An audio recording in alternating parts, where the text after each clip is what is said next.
चलिए रेडी है सब लोग। चलिए आज के सेशन की शुरुआत करते हैं। बहुत ही महत्वपूर्ण सेशन है, कुछ प्रश्नों की श्रृंखला लेकर आए आप सभी के सामने। तो चलिए जल्दी आपके पहले प्रश्न की ओर आ रहे हैं। पहला प्रश्न आपके स्क्रीन के सामने पढ़िएगा और सही उत्तर दीजिएगा। पूछा है सरोवर का पर्यायवाची शब्द है। सरोवर का पर्यायवाची बताना है आपको। पहला विकल्प है तालाब, दूसरा है बादल, तीसरा है कमल और चौथा है समुद्र। सरोवर किसको कहते हैं? तालाब को कहते हैं। तालाब नहीं, तालाब। सही उच्चारण करिए। तालाब का पर्यायवाची सरोवर। यहाँ पर कमल का पर्यायवाची मैं कई बार बता चुका हूँ, है ना। कुछ पर्यायवाची कमल के ऐसे भी बनाए जाते हैं कि पानी के पर्यायवाची में हम जा शब्द जोड़ दें तो क्या हो जाता है? कमल। जैसे जलज, पंकज, नीरज, अंबुज, तोयज, है ना, नीरज, ये सब किसके हो जाएंगे? कमल के। कई बार मैं लिखवा चुका हूँ। यहाँ बादल, पानी के पर्यायवाची में अगर क्या जोड़ दिया जाए? दा, तो क्या बन जाता है? कम। बादल का पर्यायवाची चूंकि दा का मतलब होता है धारण करना, तो पानी को धारण कौन किए होता है? बादल। यहाँ पर समुद्र मैंने बताया था आपको कि पानी के पर्यायवाची में धी या निधि जोड़ दें। धी का निधि का मतलब होता है भंडार, तो पानी का भंडार कहाँ होता है? समुद्र में। तो जल निधि, नीर निधि, पयो निधि, ये सब किसका पर्यायवाची है? इसके अलावा भी बहुत सारे मैंने लिखवाए थे। तो यहाँ पर पहले प्रश्न का विकल्प कौन सा सही होगा? तालाब। चलिए अगले प्रश्न पर चलते हैं। अगला प्रश्न है सुधा किसका पर्यायवाची है? सुधा इंपॉर्टेंट है, एग्जाम में पूछा भी गया है। सुधा किसका है? अमृत का पर्यायवाची शब्द है। और इसके अन्य पर्यायवाची जैसे अमृत को और क्या क्या कहते हैं? पीयूष कहते हैं, सोम कहते हैं, अमीय कहते हैं। तो लिख लीजिएगा, नोट कर लीजिएगा। सुधा, इसके और भी पर्यायवाची शब्द नोट कर लीजिएगा। एक है अमीय, ऐसे लिखिएगा अमीय। अमृत तो है ही है, इसी के साथ साथ एक और पर्यायवाची इसका अमी, नोट कर लीजिएगा। जीवन, जीवनोदक। वेरी गुड, जीवनोदक भी इसका पर्यायवाची है। इसके अलावा और देखें तो सोम, अभी आपने बताया था। तो ये सब किसके पर्यायवाची हो जाएंगे? अमृत के या सुधा के। स्त्री का पर्यायवाची आप जानते हो चुका है। पृथ्वी का भी हो चुका है कई बार, है ना। चंद्रमा का भी लिखवा चुके हैं। तो यहाँ पर इसका पर्यायवाची क्या हो जाएगा? सुधा। चलिए अगले प्रश्न की ओर चलते हैं। अगला प्रश्न है विनायक किसका पर्यायवाची? देखिए जितना मैंने एक्स्ट्रा लिखवाया है उसी में सब घूम घुमा के आएगा। विनायक किसको कहा गया? गणेश जी को कहा गया। अब इसके और भी जो गणेश के पर्यायवाची होंगे वो विनायक के हो जाएंगे कि नहीं हो जाएंगे? तो यहाँ पर Ganesh will be the right answer. यहाँ पर बी विकल्प सही होगा। इसके और भी पर्यायवाची क्या है? गणेश को क्या कहते हैं? एक दंत, है ना। और इन्हीं को क्या कहा गया है? लंबोदर, है ना। और इनको क्या कहा गया है? गजानन। गजानन, गज माने हाथी, आनंद माने मुख, यानी इनका मुख किसके समान? हाथी के। और इन्हीं को कहा गया गज वदन। यहाँ पर यूपी पीईटी के एग्जाम में पूछा गया था, गज वदन किसका पर्यायवाची है? गज माने हाथी, वदन का मतलब मुख होता है। यहाँ पर बदन नहीं दिया हुआ, ये वदन है, ध्यान दीजिएगा। वदन का मतलब मुख होता है, तो इनका मुख किसके समान था? हाथी के समान। और इनको क्या कहा जाता है बताइएगा? गणेश के और क्या क्या नाम है आप जानते होंगे? मूषक, वाहन, है ना, ये सब गणेश के हैं। चलिए अब बताइए विष्णु का पर्यायवाची शब्द बताइएगा। विष्णु, विष्णु को क्या कहा गया? लक्ष्मीपति। लक्ष्मीपति। और क्या कहा गया विष्णु को? इन्हीं को क्या कहा गया? इनके हाथ में क्या होता है? वज्र तो इंद्र के। चक्र पाणी, चक्र है पाणी में जिसके, यानी चक्र जिसके हाथ में है कौन? विष्णु। और इनको क्या कहा गया बताइएगा? जनार्दन। जनार्दन किसको कहा गया? और इनको क्या कहा गया? पीतांबर। पीत है अंबर यानी वस्त्र जिसके, अर्थात कौन? कृष्ण या विष्णु, दोनों को कहा गया। इसके अलावा इनको कहा गया दामोदर। ये सब किसके पर्यायवाची हो जाएंगे? विष्णु के। और इन सभी में अगर समास पूछ रहे कौन सा समास होगा? बहुव्रीहि समास होगा, है ना। अब अगला है महेश। किसको कहा गया? किसको कहा गया? महेश, शंकर जी को। तो जितना उसका पर्यायवाची शब्द होगा महेश का होगा कि नहीं होगा? तो क्या क्या बनेगा बताइएगा? बोलिए। महादेव, भोलेनाथ, शंकर, नोट कर लीजिएगा। नीलकंठ, ये सब किसके पर्यायवाची हो जाएंगे? गंगाधर, ये सब महेश के हो जाएंगे। यहां पर एक शब्द है ब्रह्मा। अब ब्रह्मा किसका पर्यायवाची है बताइएगा? ब्रह्मा के कितने आनंद थे? 4। तो इनको क्या कहा गया? चतुरानन। क्या कहा गया? चतुरानन या चतुर्मुख। 4 हैं मुख जिसके, आनन और मुख दोनों एक दूसरे के क्या हैं? पर्यायवाची शब्द है। इन्हीं को कहा गया पितामह। कहा गया कि नहीं? तो ब्रह्मा का पर्यायवाची क्या हो जाएगा? पितामह हो जाएगा। नोट करते रहिए फटाफट। और क्या कहा गया? हिरण्यगर्भ। हिरण्य का मतलब सोना, तो हिरण्य का मतलब होता है सोना, गोल्ड वाला।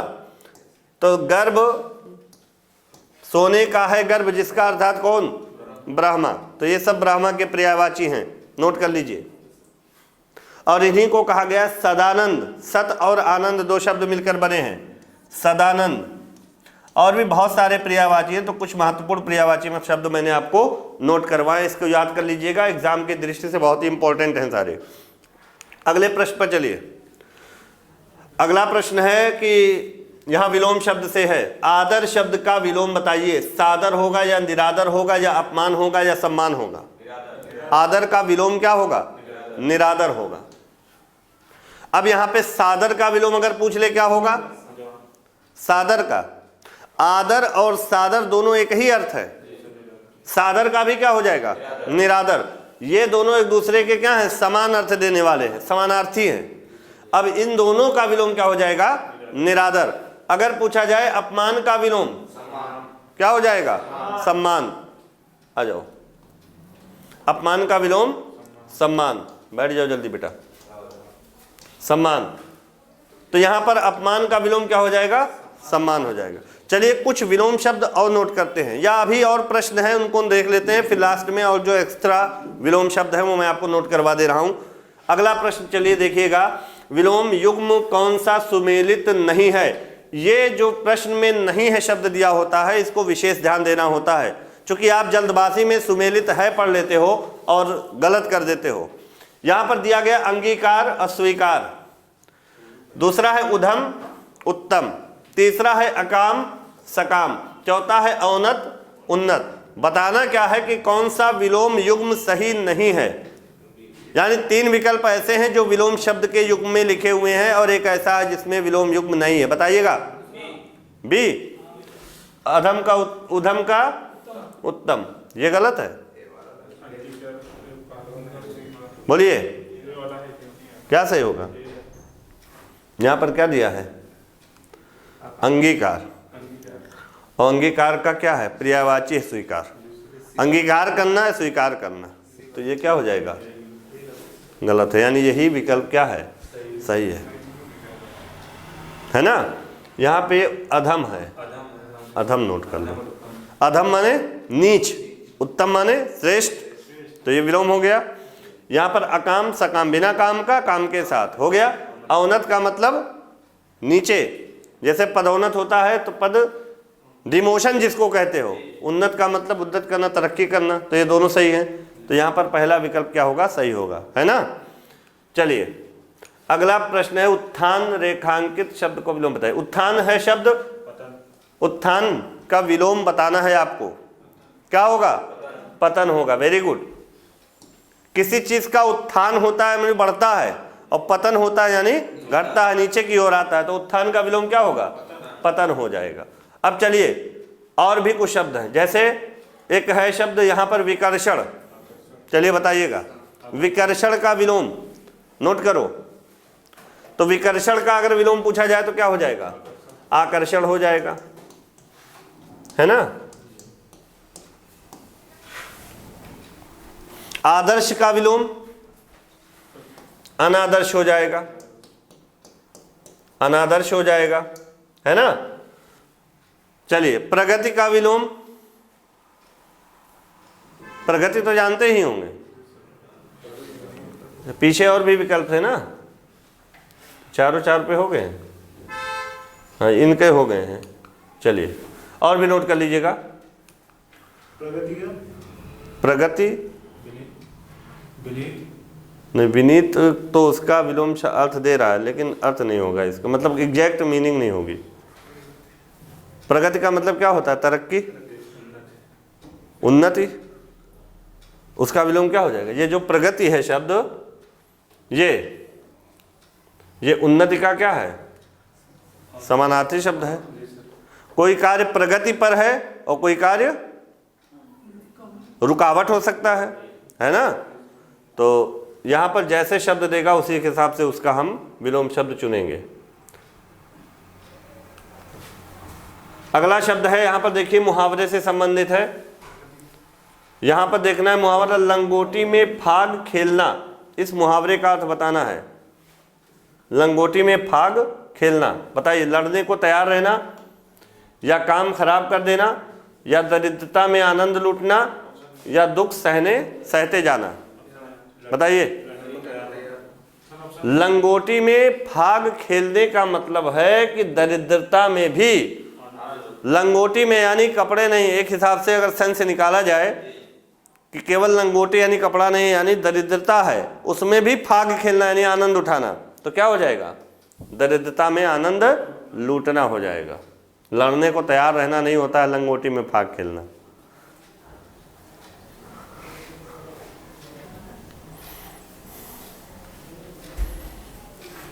हो गया? चलिए आगे चलिए। अंधेर करना बता चुका हूं मैं। अन्याय करना, अंधेरा करना, घमंड करना, या भ्रष्टाचार करना। अंधेर करना, क्या तो क्या अंधेर किए हो एकदम, क्या हो जाएगा? अन्याय करना। पहला विकल्प आपका सही होगा। आ से संबंधित मुहावरा मैंने काफी सारे आपको नोट कराए थे, याद कर लीजिएगा।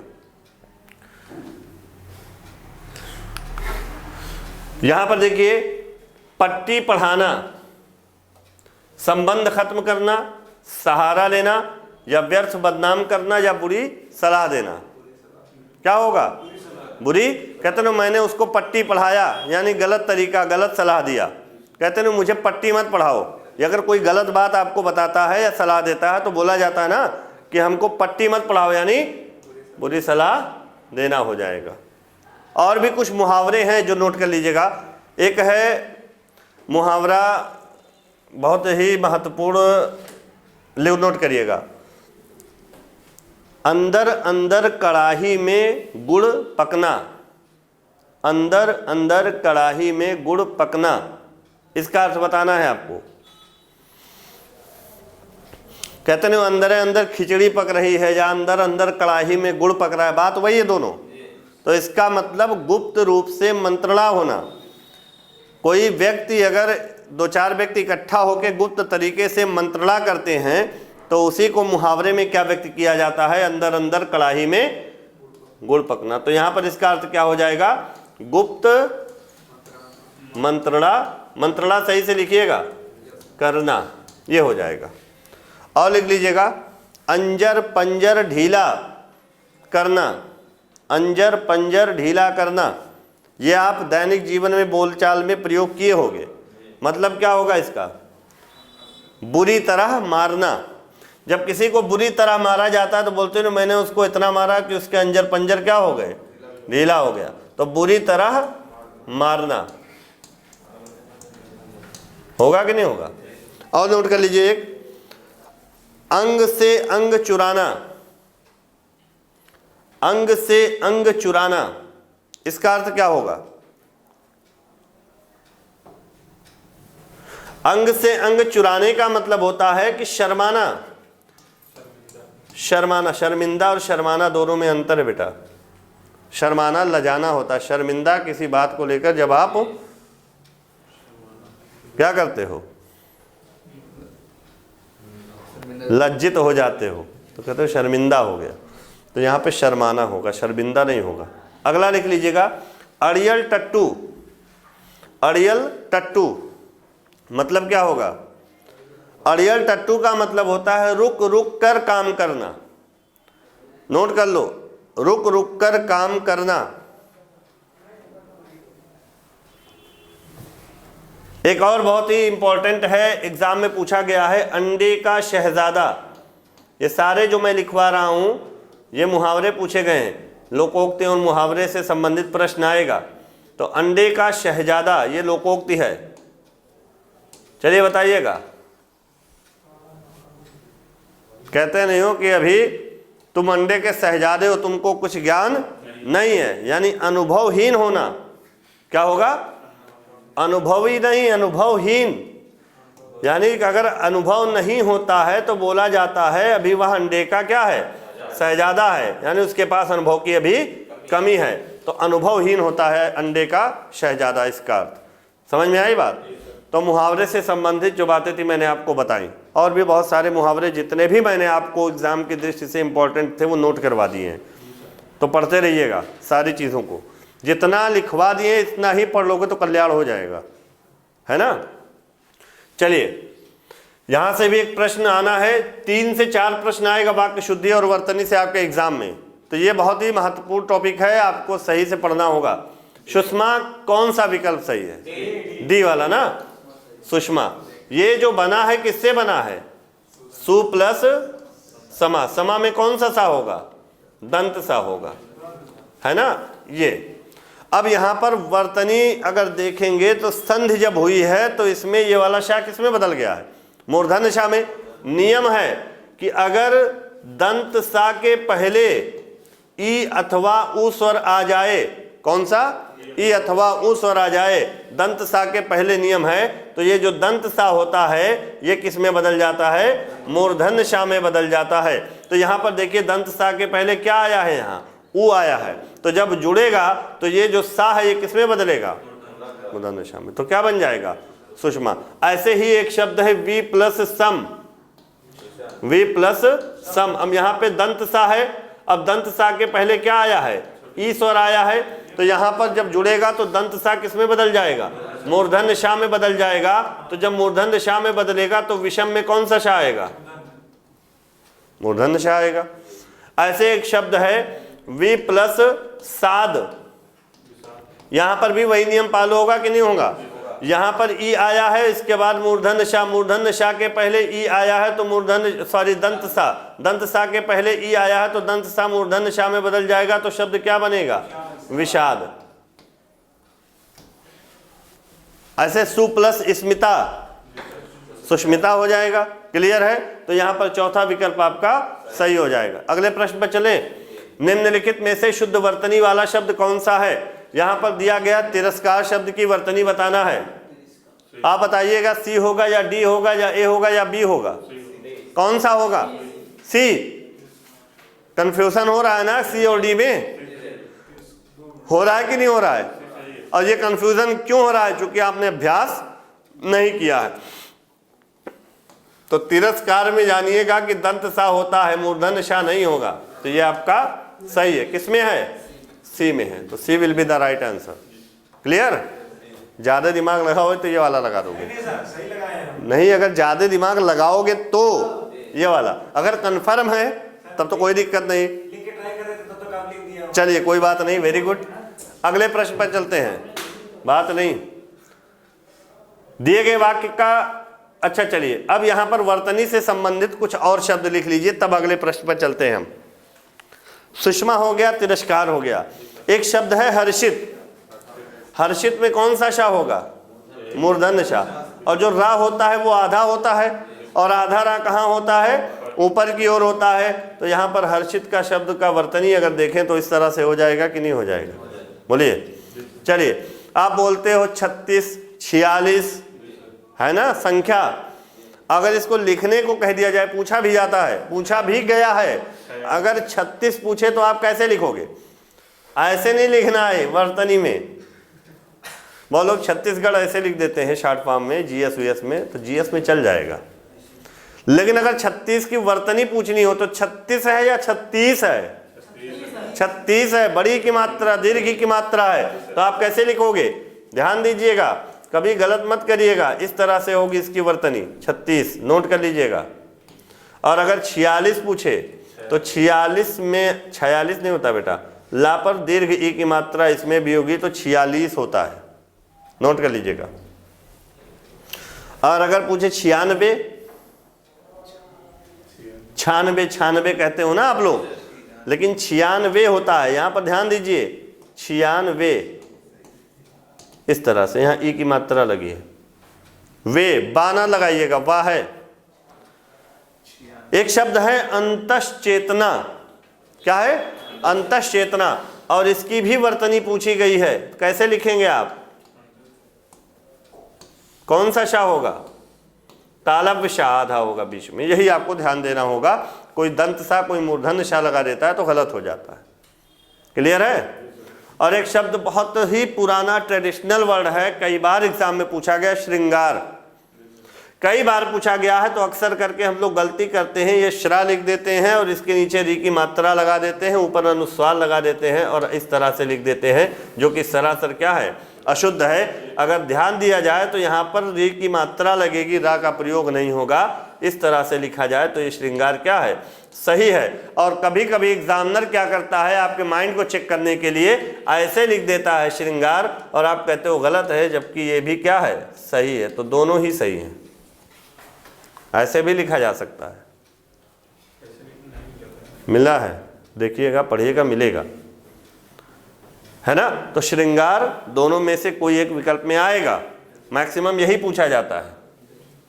अब अगर आप बात करते हो त्योहार की, तो त्योहार की वर्तनी की अगर बात की जाए तो त्योहार होता है या त्योहार? देखिए, एक तो ऐसे लिखा जाता है त्योहार, है ना, और एक ऐसे। कौन सा सही है? नीचे वाला सही है। लगाए ना ज्यादा दिमाग, हुआ गलत? त्योहार होता है, त्योहार, ये वाला सही है। ठीक है, नोट कर लो।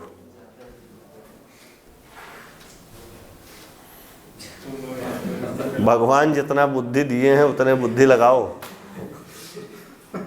सही जगह लगाओ। अब जो चीज़ें आप जानते हो उसमें भी जब ज़्यादा दिमाग लगाओगे कि ये हो सकता है गलत हो जाए, तो गलती हो जाएगी। जब आपको पता है वो चीज़ तो उसमें दिमाग ना लगाओ, वही आप सही कर दो। कभी कभी प्रश्न दूसरे अटेम्प्ट में, पहले अटेम्प्ट में कुछ और टिक किए रहते हो, दूसरे अटेम्प्ट में बदल देते हो, तो वही गलत हो जाता है ना, अधिकतर होता है। तो ये कब होगा? जब आप कन्फ्यूजन में रहोगे तब होगा। जब आप 100% कॉन्फिडेंस में रहोगे तो आपसे गलती नहीं होगी। क्लियर है? चलें अब अगले प्रश्न की ओर। बहुत सारे वर्तनी के शब्द मैंने लिखवा दिए हैं इसी प्रैक्टिस सेशन के माध्यम से। इतना ही पढ़ लो, बहुत है, बेड़ा पार हो जाएगा। दिए गए वाक्य का वह भाग ज्ञात करें जिसमें कोई त्रुटि है, और यदि कोई त्रुटि नहीं है तो कोई त्रुटि नहीं है चुने। चलिए वाक्य पढ़ते हैं। कई दिनों की बदली के पीछे आज धूप निकली है। क्या कोई त्रुटि है?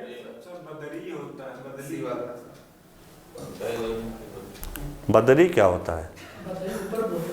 बादल से बदली बना है, सही है वो। अब बताइए क्या कोई त्रुटि है? अगर है तो क्या है? पहला है कोई त्रुटि नहीं है, नहीं है तो ये वाला टिक करेंगे। धूप निकली है, अगर इसके ये इसमें त्रुटि है तो इसको हम टिक कर देंगे। अगर बदली के पीछे में कोई त्रुटि है तो इसको कर देंगे। या कई दिनों की अगर गलत है तो इसको हम मतलब इस पर टिक कर देंगे। अगर कोई त्रुटि नहीं है तो पहला विकल्प सही होगा। बताइए कौन सा विकल्प सही होगा? बदली के पीछे। देखिए आज थोड़ा सा घुमाया, रोज आसान रहता था बता देते थे। बदली के बाद होगा, बदली के पीछे क्या होता है? कई दिनों की बदली के बाद आज धूप निकली है, तो ये क्या हो जाएगा? सही होगा। क्लियर है? चलिए यहां पर आज कई दिनों की धूप के बाद बदली हुई है ना। आज देखिए कोहरा है, ठंडक का असर आज दिख रहा है, वास्तव में ठंडक का महीना लग रहा है। चलिए, मैंने सारा माल उसके हाथ में बेच दिया है। इसमें बताइए किस भाग में त्रुटि है? बेच या दिया है, या मैंने सारा माल, या उसके हाथ में? बताइए क्या होना चाहिए? उसके हाथ बेच दिया। हाथ में नहीं बेचा जाता है माल, है ना। तो यह हाथ में जो दिया है ये क्या है? गलत है। उसके हाथों बेच दिया है या उसके हाथ बेच दिया है। हाथ में शब्द क्या है? गलत है, क्योंकि हाथ में देकर ही नहीं बेचा जाता। अब हमने आपको कोई माल बेच दिया तो इसका मतलब आपके हाथ बेच दिया, ना कि हाथों में बेच दिया। ये बात समझिएगा। क्लियर है? अगला चले, नेक्स्ट। दिए गए वाक्य का वह भाग ज्ञात करें जिसमें कोई त्रुटि है, यदि नहीं है। चलिए वही प्रश्न है, दिल्ली की जामा मस्जिद, पूछने का जो तरीका है वो दूसरा है, 1 2 3 4 कर दिया है। विश्व ऐतिहासिक धरोहर में सम्मिलित हुए हैं, कोई त्रुटि नहीं है। बताइए किस भाग में, पहले भाग में त्रुटि है या दूसरे में है या तीसरे में है या नहीं है? इसमें है, इसमें है, किस में है? थोड़ा सा पढ़ के बताइएगा इन चारों में। दिल्ली की जामा मस्जिद विश्व की ऐतिहासिक धरोहर में सम्मिलित हुए हैं। हाँ, तीसरे में कोई क्या होगा? सम्मिलित हुई है, हुए हैं नहीं। जामा मस्जिद एक है दिल्ली में, तो एक है, तो यहाँ पर क्या होना चाहिए? हुई है। तो यहाँ पर तीसरे वाले में अशुद्धि है। क्या होगा? सी विकल्प होगा कि नहीं होगा? बोलिए। चलिए अगले प्रश्न पर चले।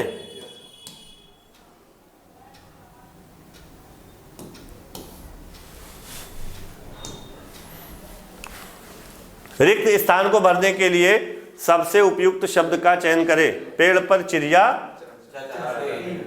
क्या करती हैं? चहचहाती हैं। आसान पा गए ना, तो आप भी चहचहाने लगे। चलिए, रोगी ने चिकित्सक से क्या लिया? परामर्श लिया, मंत्रणा लिया, या आज्ञा लिया, या अनुदान लिया? परामर्श लिया। आसान है। परिवर्तन किसका नियम है? पृथ्वी का, संस्कृति का, जगत का, या प्रकृति का? प्रकृति का। और प्रकृति देख लीजिए कैसे लिखा जाता है, प्रकृति, है ना। और एक शब्द होता है प्राकृत, ये दूसरा शब्द है, भाषा है। पाली प्राकृत अपभ्रंश पढ़ोगे ना, तो यहाँ प्रकृति है। चलिए, प्रकृति सही उच्चारण करिए। दिए गए वाक्यांश के लिए एक सार्थक शब्द का चयन कीजिए। वाक्यांश है, सार्थक शब्द बताना है जो स्वयं उत्पन्न हुआ हो। इस वाक्यांश के लिए एक शब्द क्या होगा? जो स्वयं उत्पन्न हुआ हो। क्या होगा? सार्वभौम या स्वयंभू या स्वाधीन या स्वावलंबी? क्या होगा? स्वयंभू होगा। तो बी सही उत्तर होगा, है ना। अब यहां पर एक शब्द है स्वावलंबी, नोट करिए। स्वावलंबी का मतलब जो अपने ही स्व मतलब स्वयं पर, दूसरों पर नहीं, आप उसका विपरीत बता रहे हो। अपने ही सहारे पर रहने वाला, अपने ही सहारे पर रहने वाला क्या कहलाता है? स्वावलंबी। और दूसरों के सहारे पर रहने वाला परावलंबी होगा। पर माने दूसरे, है ना। हाँ, तो गलत मत करिएगा। स्वाधीन, जो किसी के अधीन ना हो, यानी जो स्वयं के अधीन हो, किसी के अधीन ना हो, उसे क्या कहेंगे? स्वाधीन। चलिए, सार्वभौम का मतलब बताइए। संपूर्ण भूमि से संबंध रखने वाला क्या होगा? संपूर्ण भूमि से संबंध रखने वाला क्या कहलाता है? सार्वभौम। हो गया? आगे चलें। 4 हो गया ना। किसी और स्थान पर, किसी और स्थान पर वाक्यांश के लिए एक शब्द होगा। तत्र, यत्र, सर्वत्र या अन्यत्र। बताइएगा, बड़ा कंफ्यूजन होता है इसमें। किसी और स्थान पर रहने वाला, बताइएगा।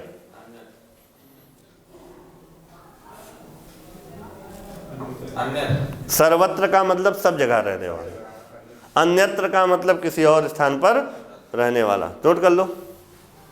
अन्यत्र का मतलब दूसरी जगह या किसी और स्थान पर रहने वाला। अब यहाँ पर तत्र, तत्र का मतलब क्या होता है? तत्र का मतलब उस स्थान पर या वहाँ, दोनों एक ही चीज़ है। उस स्थान पर या इसी को कहते हैं वहाँ। यत्र का मतलब लिख लो, यत्र का मतलब जहाँ, जहाँ।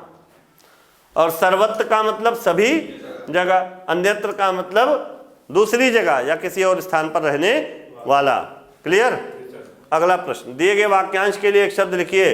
व्यर्थ खर्च करने वाला एक शब्द में होता है क्या? अति व्ययी, अल्प व्ययी, मित व्ययी या अपव्ययी?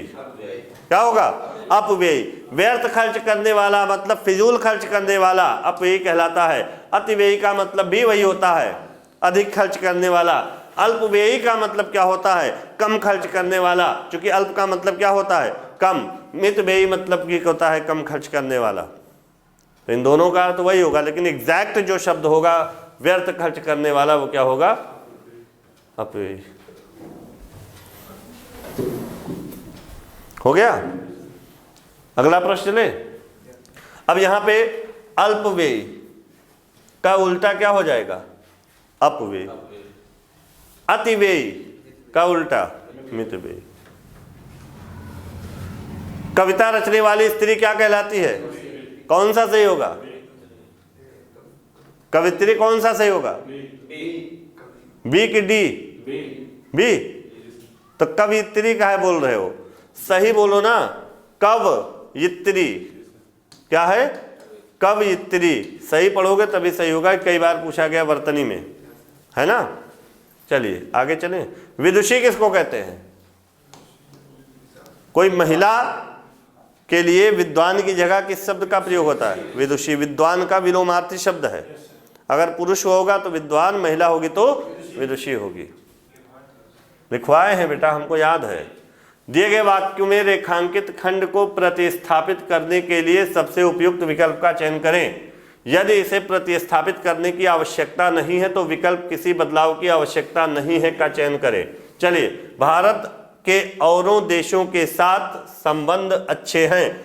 औरों देशों के साथ की जगह हम कौन सा शब्द प्रतिस्थापित कर सकते हैं? अगर प्रतिस्थापन की जरूरत नहीं है तो किसी बदलाव की आवश्यकता नहीं है का हमको चयन करना होगा।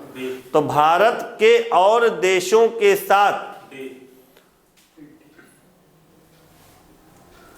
संबंध अच्छे हैं, इसमें क्या सही होगा? और देशों, औरों देश नहीं होगा, क्या होगा? और देशों के साथ अच्छे संबंध हैं। Very good. कभी कभी क्या होता है ना, हम लोग झटके में औरों को और ही पढ़ लेते हैं, तो हम लोग लगा देंगे किसी बदलाव की आवश्यकता, जबकि यहाँ पर ध्यान से पढ़ोगे तो ये गलत दिया हुआ है कि नहीं। चलिए अगले प्रश्न पर। योगी ने समाधि लगाई और अंतर्धान हो गई। योगी ने समाधि लगाई और अंतर्धान हो गई। अंतर्धान देखिए सही लिखा हुआ है, ऐसे लिखा है था, मैंने लिखवाया था ना। अब यहाँ पे और अंतर ध्यान हो गया, तो अंतर ध्यान तो गलत लिखा है, ये गलत हो गया। अंतर ध्यान यह भी गलत लिखा है। यहाँ पर तीसरा और अंतर्धान हो गया या किसी बदलाव की आवश्यकता नहीं है, तो यहाँ पर गई गलत हो जाएगा, यहाँ पर गया हो जाएगा, तो चौथा विकल्प सही हो जाएगा। और अंतर्धान की वर्तनी आप लोग देख लो, मैं लिखवा चुका हूँ कई बार और यहाँ पर लिखा है सही। दो विकल्प तो ऐसे गलत हो गया, केवल वर्तनी गलत दी हुई, इस वजह से गलत हो गया, है ना। अगले प्रश्न पर चलते हैं। अगला है, दिए गए गद्यांश में कुछ शब्द हटा दिया गया है। चलिए, जहाँ जहाँ पर डॉट डॉट या डैश दिख रहा है वहाँ पर आपको भरना है। डेली करते आ रहे हो, उसमें निर्देश पढ़ने की ज़रूरत नहीं है। तो चलिए गद्यांश पढ़ते हैं हम लोग। कहाँ से शुरू है? यहाँ से। हो सकता है, यहाँ से शुरू है। हो सकता है आप सोचते हो कि जैसे आपके बाबा ने जिंदगी बिताई, छोड़ी, निभाई या काटी। बिताई क्या हो जाएगा? बिताई। वैसे ही आपके बाप ने और शायद वैसे ही आप भी। खाने पहनने का वही ढंग, वही पूजा, क्या होगा? पाठ। हैं? हाँ शायद, अभी देखिए हैंग कर गया, रोक दो। चलिए आ गया। वही पूजा पाठ, रोक दो उसको।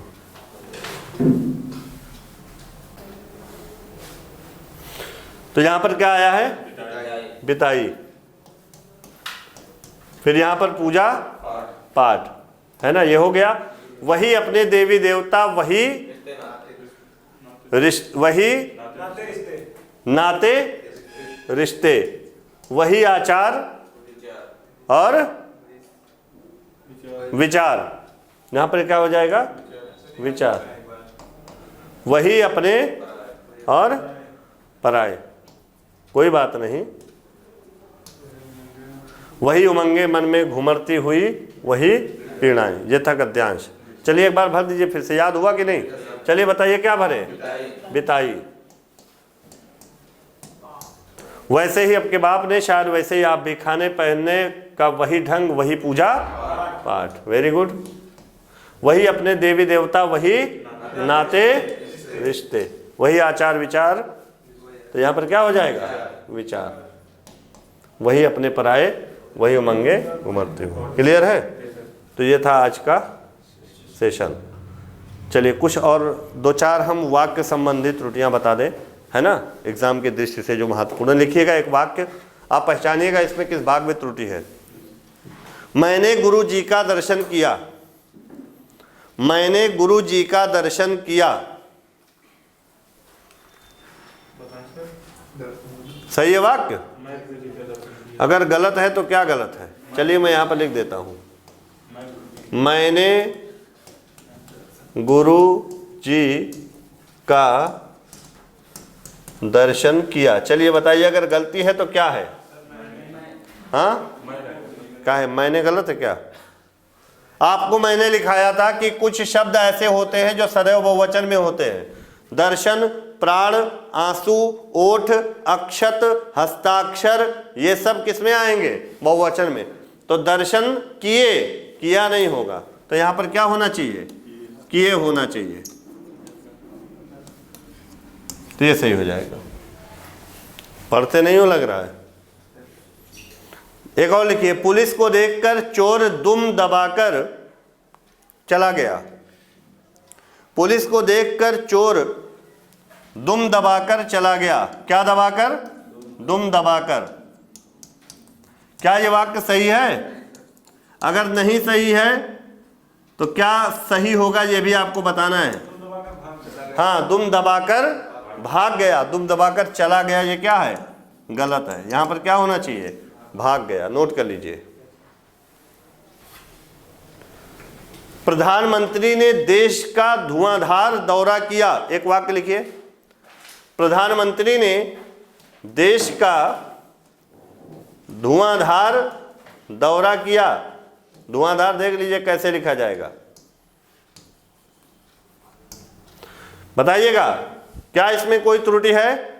क्या है? धुआंधार की जगह क्या होना चाहिए?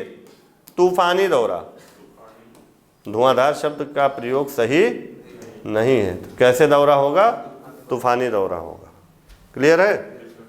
मनीष ने मुझे टका सा उत्तर दिया। मनीष ने मुझे टका सा उत्तर दिया। यहां पर ध्यान दीजिएगा, टका सा लिखिएगा तो ऐसे बीच में योजक चिन्ह लगा लीजिएगा। टका सा के बीच में योजक चिन्ह तो गलत हो जाएगा। टका सा उत्तर दिया किसने? अब बताइए सही है कि नहीं? क्या नहीं सही है? अरे टका सा तो सही लिखा है, ऐसे लिखना। टका सा उत्तर नहीं होता, टका सा जवाब होता है। बहुत बारीकी पर ध्यान देना होगा। टकासा अगर शब्द आया है तो उत्तर शब्द का चयन सही नहीं है, क्योंकि टकासा उत्तर कोई टकासा नहीं दिया जाता। टकासा क्या होता है? जवाब होता है। तो यहां पर क्या हो जाएगा?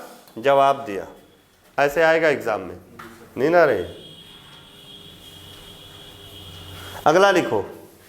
अच्छा, एक शब्द लिखिए मैथिली शरण। देखते हैं सही लिख पाते हो कि नहीं। मैथिली शरण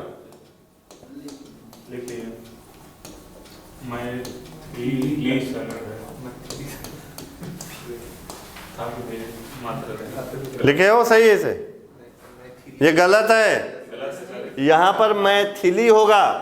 नोट कर लीजिएगा। तो आज की क्लास यहीं पर रोक रहे हैं, अब अगले क्लास चलेगी आपकी। तो आज के लिए इतना ही। जय हिंद, जय हिंदी।